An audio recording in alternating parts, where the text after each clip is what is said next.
On the afternoon of the cocktail party, Mrs Coulter took Lyra to a fashionable hairdresser's, where her stiff dark blonde hair was softened and waved, and her nails were filed and polished, and where they even applied a little makeup to her eyes and lips to show her how to do it. Then they went to collect the new dress Mrs Coulter had ordered for her, and to buy some patent leather shoes, and then it was time to go back to the flat and check the flowers and get dressed. "Not the shoulder bag, dear," said Mrs Coulter as Lyra came out of her bedroom, glowing with a sense of her own prettiness. Lyra had taken to wearing a little white leather shoulder bag everywhere, so as to keep the alethiometer close at hand. Mrs Coulter, loosening the cramped way some roses had been bunched into a vase, saw that Lyra wasn't moving and glanced pointedly at the door. "Oh, please, Mrs Coulter, I do love this bag." "Not indoors, Lyra. It looks absurd to be carrying a shoulder bag in your own home. Take it off at once, and come and help check these glasses." It wasn't so much her snappish tone as the words, "in your own home," that made Lyra resist stubbornly. Pantalaimon flew to the floor and instantly became a polecat, arching his back against her little white ankle socks. Encouraged by this, Lyra said, "But it won't be in the way, and it's the only thing I really like wearing. I think it really suits—" She didn't finish the sentence, because Mrs Coulter's demon sprang off the sofa in a blur of golden fur and pinned Pantalaimon to the carpet before he could move. Lyra cried out in alarm, and then in fear and pain, as Pantalaimon twisted this way and that, shrieking and snarling, unable to loosen the golden monkey's grip. Only a few seconds, and the monkey had overmastered him. With one fierce black paw around his throat, and his back paws gripping the polecat's lower limbs, he took one of Pantalaimon's ears in his other paw and pulled as if he intended to tear it off. Not angrily, either, but with a cold, curious force that was horrifying to see, and even worse to feel. Lyra sobbed in terror. "Don't! Please! Stop hurting us!" Mrs Coulter looked up from her flowers. "Do as I tell you, then," she said. "I promise!" The golden monkey stepped away from Pantalaimon as if he was suddenly bored.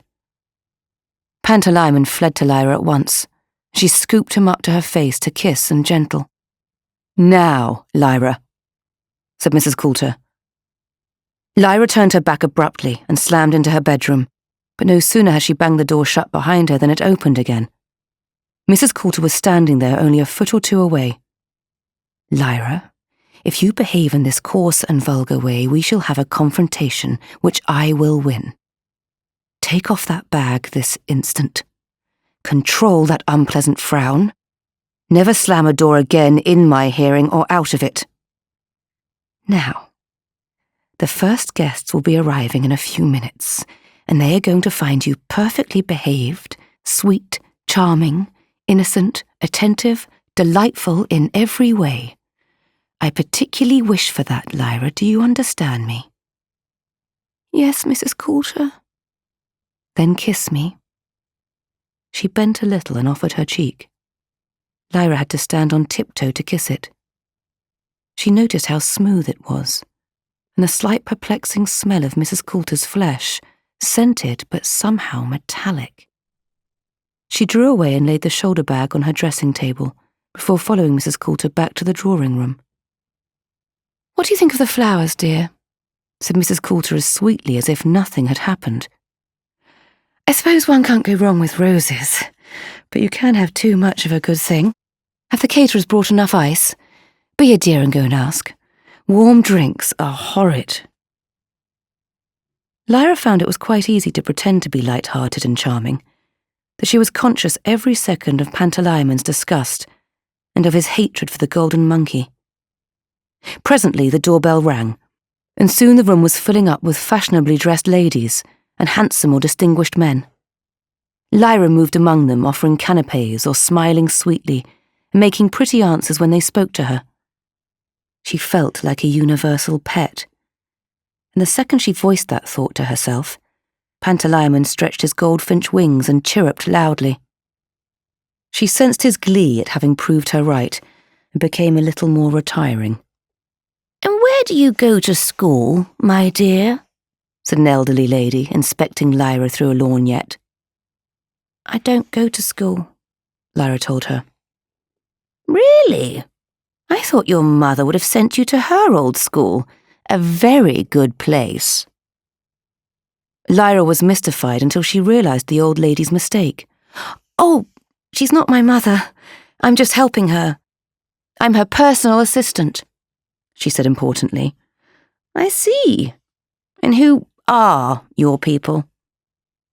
Again, Lyra had to wonder what she meant before replying. They were a count and a countess, she said. They both died in an aeronautical accident in the north. Which count? Count Belacqua. He was Lord Asriel's brother. The old lady's demon, a scarlet macaw, shifted as if in irritation from one foot to another. The old lady was beginning to frown with curiosity, so Lyra smiled sweetly and moved on. She was going past a group of men and one young woman near the large sofa when she heard the word dust. She had seen enough of society now to understand when men and women were flirting, and she watched the process with fascination, though she was more fascinated by the mention of dust, and she hung back to listen. The men seemed to be scholars. From the way the young woman was questioning them, Lyra took her to be a student of some kind. It was discovered by a Muscovite. Stop me if you know this already, a middle-aged man was saying as the young woman gazed at him in admiration. A man called Rusakov, and they're usually called Rusakov particles after him. Elementary particles that don't interact in any way with others. Very hard to detect, but the extraordinary thing is that they seem to be attracted to human beings. Really? Said the young woman wide-eyed. And even more extraordinary, he went on. Some human beings more than others. Adults attract them, but not children. At least not much, and not until adolescence. In fact, that's the very reason. His voice dropped, and he moved closer to the young woman, putting his hand confidentially on her shoulder. That's the very reason the ablation board was set up. As our good hostess here could tell you. Really? Is she involved with the ablation board? My dear, she is the ablation board. It's entirely her own project. The man was about to tell her more when he caught sight of Lyra. She stared back at him unblinkingly, and perhaps he had had a little too much to drink, or perhaps he was keen to impress the young woman, for he said, This little lady knows all about it, I'll be bound. You're safe from the ablation board, aren't you, my dear? Oh, yes, said Lyra. I'm safe from everyone here. Where I used to live in Oxford, there was all kinds of dangerous things. There was Egyptians, they take kids and sell them to the Turks for slaves. And on Port Meadow at the full moon, there's a werewolf that comes out from the old nunnery at Godstow.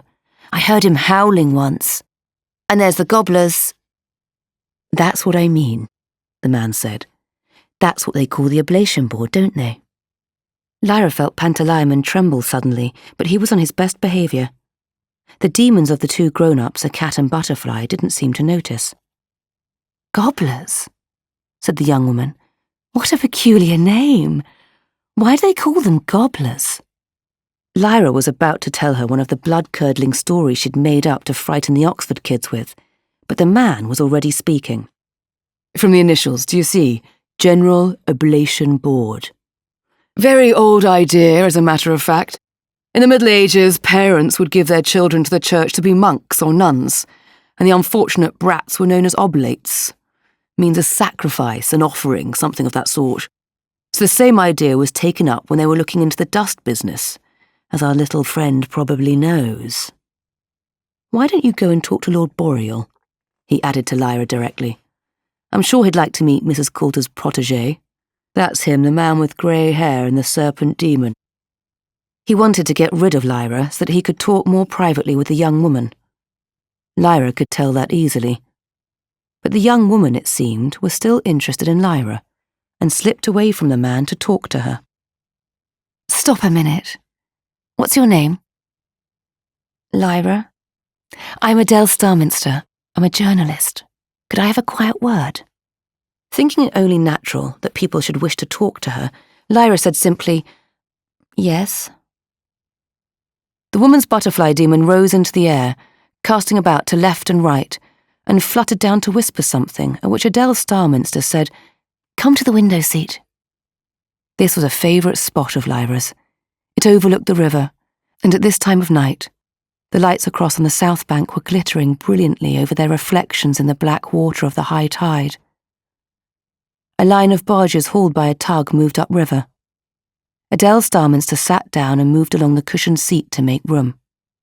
"Did Professor Docker say that you had some connection with Mrs Coulter?" "Yes." "Well, what is it? You're not her daughter or something. I suppose I should know." "No," said Lyra. "Course not. I'm her personal assistant." "Her personal assistant? You're a bit young, aren't you? I thought you were related to her or something. What's she like?"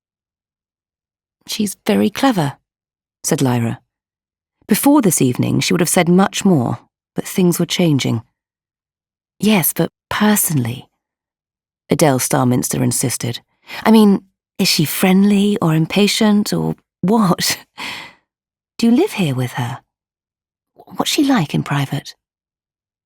"She's very nice," said Lyra stolidly. "What sort of things do you do? How do you help her?" "I do calculations and all that, like for navigation." "Ah, I see. Where do you come from? What was your name again?" "Lyra. I come from Oxford." "Why did Mrs Coulter pick you to—" She stopped very suddenly, because Mrs Coulter herself had appeared close by. From the way Adele Starminster looked up at her, and the agitated way her demon was fluttering around her head, Lyra could tell that the woman wasn't supposed to be at the party at all. "I don't know your name," said Mrs Coulter very quietly, "but I shall find it out within 5 minutes, and then you will never work as a journalist again. Now get up very quietly, without making a fuss, and leave. I might add that whoever brought you here will also suffer." Mrs Coulter seemed to be charged with some kind of ambaric force. She even smelled different. A hot smell, like heated metal, came off her body. Lyra had felt something of it earlier, but now she was seeing it directed at someone else, and poor Adele Starminster had no force to resist. Her demon fell limp on her shoulder and flapped his gorgeous wings once or twice before fainting, and the woman herself seemed to be unable to stand fully upright. Moving in a slight awkward crouch, she made her way through the press of loudly talking guests and out of the drawing-room door. She had one hand clutched to her shoulder, holding the swooning demon in place. "Well?" said Mrs Coulter to Lyra. "I never told her anything important," Lyra said. "What was she asking?" Just about what I was doing and who I was and stuff like that." As she said that, Lyra noticed that Mrs Coulter was alone, without her demon. How could that be? But a moment later the golden monkey appeared at her side, and, reaching down, she took his hand and swung him up lightly to her shoulder. At once she seemed at ease again. "If you come across anyone else who obviously hasn't been invited, dear, do come and find me, won't you?" The hot metallic smell was vanishing. Perhaps Lyra had only imagined it. She could smell Mrs Coulter's scent again, and the roses, and the cigarillo smoke, and the scent of other women. Mrs Coulter smiled at Lyra in a way that seemed to say, "You and I understand these things, don't we?" and moved on to greet some other guests. Pantalaimon was whispering in Lyra's ear. "While she was here, her demon was coming out of our bedroom. He's been spying. He knows about the alethiometer.